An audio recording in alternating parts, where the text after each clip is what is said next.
Now, two burglars are on the run after a smash and grab at a Bellevue gas station. Officers say two guys tossed a rock through the front door of the MAPCO on Highway 70 and took off with cigarettes and the entire cash register.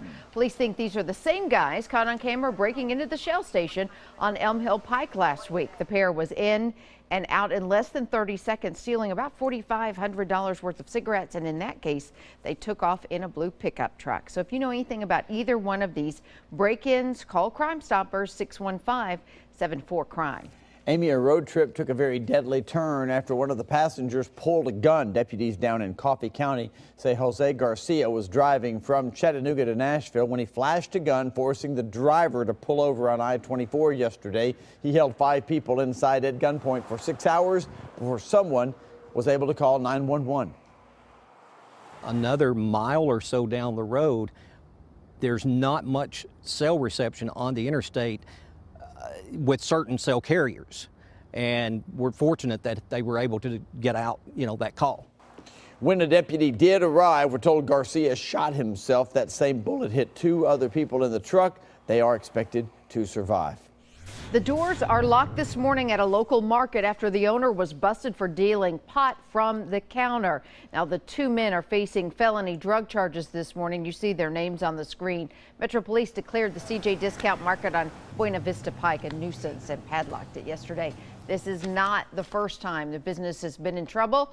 Last October, it was raided for dealing stolen merchandise. We now know the name of the truck driver killed in a crash that shut down part of a major roadway for hours. It happened early yesterday morning along Briley Parkway at County Hospital Road. Police say Eddie Glenn lost control and was killed as he went around a curve, hit a guardrail, overturned. He was driving for yellow freight and had just picked up a load of packages here in Nashville.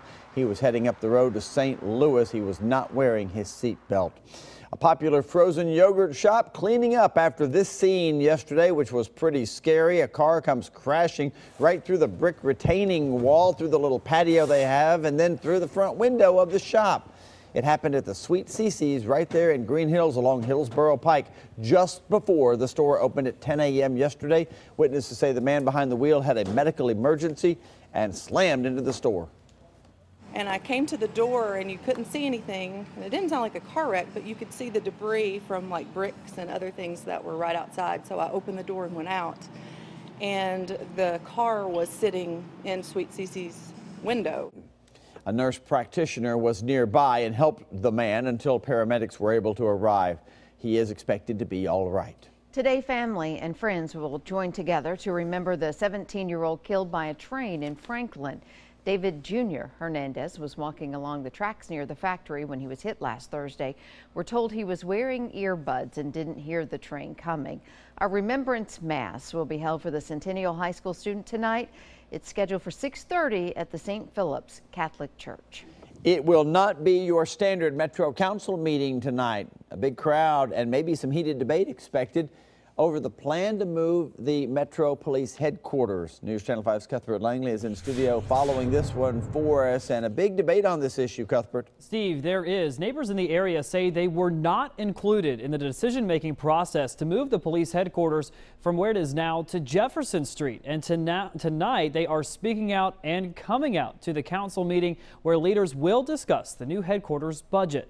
Police Chief Steve Anderson released these renderings of the new facility yesterday. The group Justice for Jefferson Street says the African American community did not have a say in where the new headquarters would be.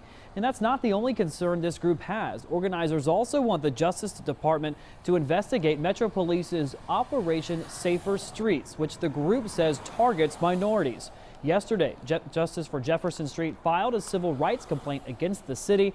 Overall, the group says this new headquarters and the Safer Streets program proves minorities are being treated unfairly. This is ground zero for a larger debate about displacement, gentrification, and racial profiling. That meeting starts at 6:30 tonight. Of course, we will be there, and we also took those neighbors' concerns to the police department. Coming up in 30 minutes, hear from the department about why they believe the move is a good move. Steve? All right, Cuthbert, thank you. Metro Council also discussing Mayor Carl Dean's flood plan for the downtown area. There's the mayor. It's a $100 million project. It includes a removable steel flood wall and water pumping system. Here's the problem. It's expensive. This thing could protect downtown from flooding like we saw in 2010. Mayor Dean included it in the capital budget for this year, but it needs the go-ahead from council. But again, it's $100 million, and that is a concern for some council members.